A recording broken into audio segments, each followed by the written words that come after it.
ہے۔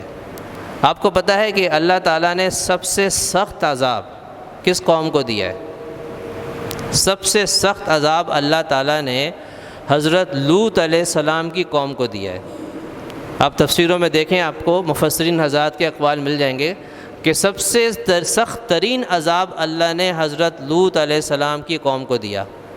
پوری قوم، پوری بستی جس نے حضرت لوط علیہ السلام کو نبی تسلیم نہیں کیا، ان کی بیوی سمیت، کانت من الغابرین، وہ بھی ان عذاب سہنے والوں میں شامل ہوگی۔ اللہ نے پہلے فیصلہ فرما دیا تھا کہ یہ ساتھ نہیں جائے گی، آپ اپنے ماننے والوں کو بستی سے رات کو باہر لے کے نکل جائیں، کیونکہ رات میں ہی صبح ہوتے ہی ان پر عذاب آ جائے گا۔ حضرت لوط علیہ السلام اور ان کے ماننے والے جتنے بھی لوگ تھے، وہ سارے کے سارے اس بستی کو چھوڑ کے باہر چلے گئے، دور چلے گئے۔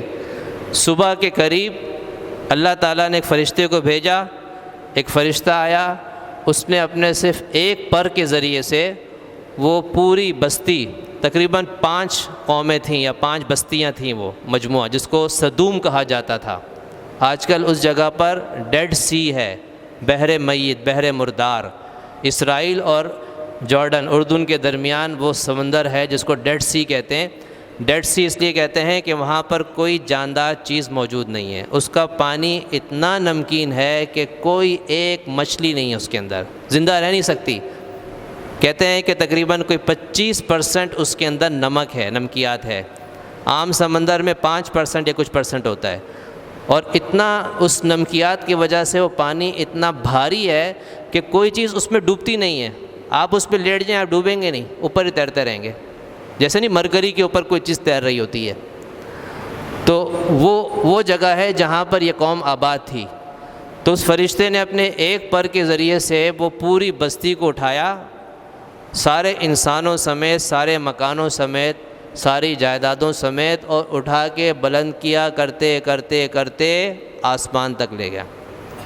حدیثوں میں آتا ہے کہ آسمان کے فرشتوں نے اس بستی کے جانوروں کی آواز سنی، آسمان تک لے گیا، اور وہاں سے اس بستی کو، پوری بستی کو زمین پر یوں پٹک دیا، وہ آسمان سے زمین پر گریں۔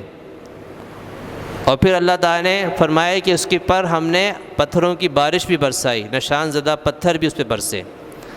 تو مفسرین حضرات نے لکھا ہے کہ اتنا سخت عذاب اللہ تعالیٰ نے کسی قوم کو نہیں دیا۔ مختلف قوموں کو مختلف عذابوں کے ذریعے سے ہلاک کیا ہے، لیکن اتنا سخت عذاب کسی کو نہیں دیا۔ اور اس قوم کی کیا خصوصیت تھی، کیا برائی اس کے اندر تھی؟ اس قوم کی سب سے بڑی برائی جو تھی وہ یہی تھی کہ مردوں کا مردوں کے ساتھ تعلق، جنسی تعلق۔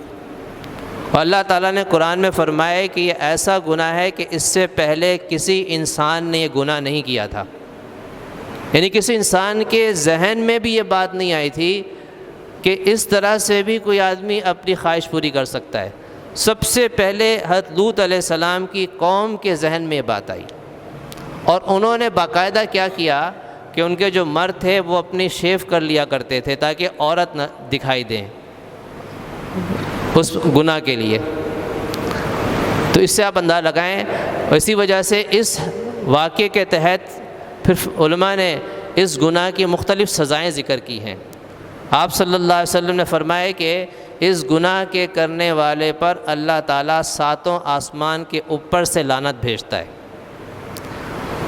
علماء نے ایک اس کی سزا جو تجویز کی ہے، علماء نے لکھا ہے کہ اصل سزا تو یہ ہے کہ آسمان سے پٹکا جائے، لیکن وہ تو انسان کے اختیار میں نہیں ہے، تو پھر یہ سزا تجویز کی ہے کہ علاقے میں جو سب سے اونچی جگہ ہو، کوئی پہاڑ ہو، کوئی بلڈنگ ہو، کوئی بھی ہو، وہاں سے اس آدمی کو زمین پہ گرایا جائے۔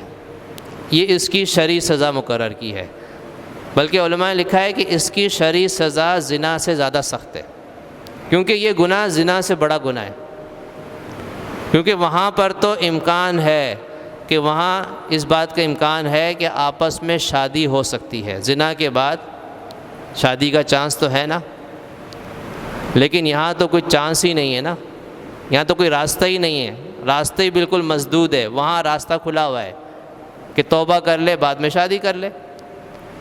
تو وہاں پر چونکہ اس چیز کا چانس تھا، اس لیے شریعت نے اس کی سزا مقرر کی، لیکن اس کی سزا اس سے بھی زیادہ سخت رکھی، کیونکہ فرمائے کہ یہ انسان کی فطرت کے بالکل خلاف ہے، انسان کی فطرت میں چیز شامل ہی نہیں ہے۔ تو آپ اس سے اندازہ لگائیں کہ پوری دنیا کے اندر اس پر آواز اٹھائی جا رہی ہے، اس کو نافذ کرنے کی کوشش کی جا رہی ہے کہ اس کو عام کیا جائے، لیکن ہماری شریعت میں اسلام اس کے لیے سب سے بڑی رکاوٹ بنا ہوا ہے۔ اور ہمارا معاشرہ چونکہ اسلام کو سمجھتا ہے اور اسلام ایک حد تک لوگوں میں نظر آتا ہے، تو اس لیے یہاں پر یہ چیز کھل کر ہو نہیں سکتی۔ ایک بار امریکن کونسلیٹ میں جو اسلام آباد میں، وہاں انہوں نے ایک پروگرام رکھا تھا، انہی لوگوں کو بلایا تھا اور پاکستان بھر سے پاکستانیوں کو بھی دعوت دی تھی، تقریباً 75 افراد اس میں شامل ہوئے تھے۔